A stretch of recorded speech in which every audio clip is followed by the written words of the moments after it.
This is the product task analysis and discussion for Ghostbluster II. This is for human factors in AI. We'll start with the problem, move into the task analysis. There's too many ghost jobs. The situation. Recent stories indicated that there's 2.2 million more job postings than hirings per month. This can ruin Bureau of Labor Statistics numbers, skewing them, giving false impression of a strong economy, and our 4.3% unemployment rate may be grossly underrepresentative of the actual situation. And the user problem is that countless hours are wasted by job seekers browsing, researching, preparing, and applying for jobs that will never be filled. So we have several key tasks, and we'll unpack number 4 on the next slide. Perform a job search. Flag ghost listings. Cull the listings that are high probability so that we don't waste time on an application, and then apply only to jobs that have a high probability of being filled. So here's that ghost job culling work. So we'll start from the end here. Our objective is to apply only to jobs that have a high probability of being filled. So our trigger for this is to initiate a job search on a jobs board. And then our tool goes into several actions resulting in a decision. So the actions are retrieving those listings, reviewing those listings for indicators, genetic or repeated language, using heuristics that the user can provide ahead of time.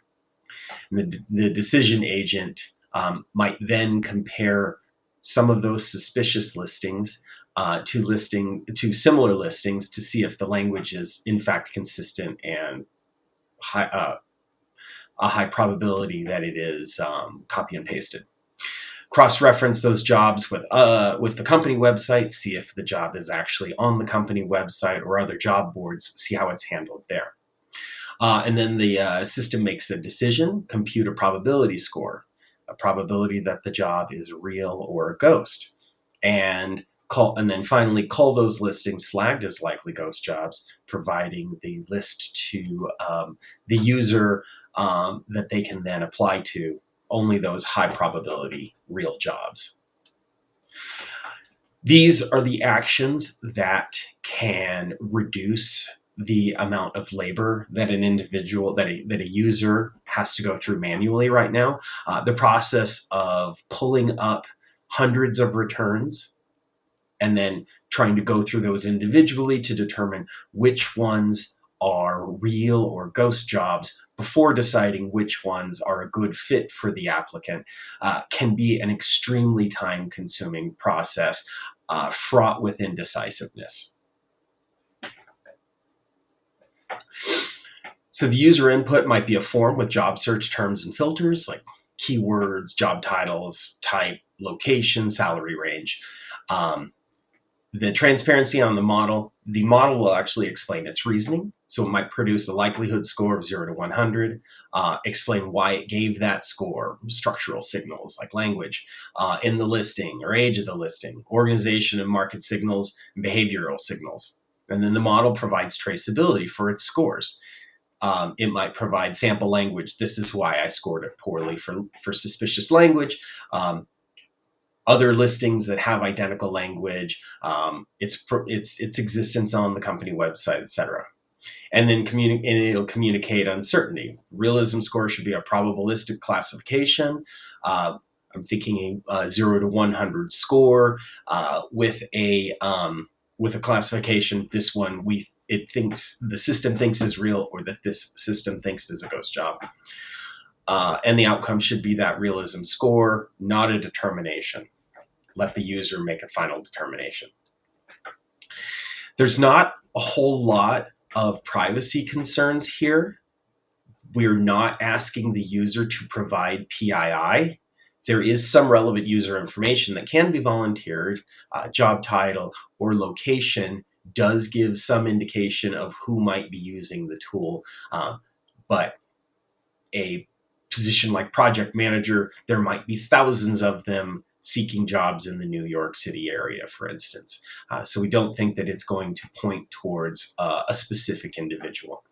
But there are privacy laws that do apply. CCPA, for instance, for those who live and reside in California, and the GDPR for European users. Ethical considerations: there might be potential sources of there's unlikely to be potential sources of bias. We don't anticipate being able to identify user groups, by gender or by race, or necessarily even by location, because we are collecting such limited information about the users. Just because they're making a search in Chicago doesn't mean they presently reside in Chicago, for instance. The data collection simply isn't collecting enough data about the users. It's collecting information about public job listings, and those jobs don't necessarily have rights, so we shouldn't see any bias there. We should have an easy time meeting the goals of ethical AI. We should see the same listings across different groups. So we should see fairness, because there isn't any data about the user groups that should be factored into the decision making on the AI. It should be accountable with a feedback loop. For instance, the users can confirm that a job is real after they've applied to it and, for instance, gotten an interview or gotten a rejection email after a certain amount of time.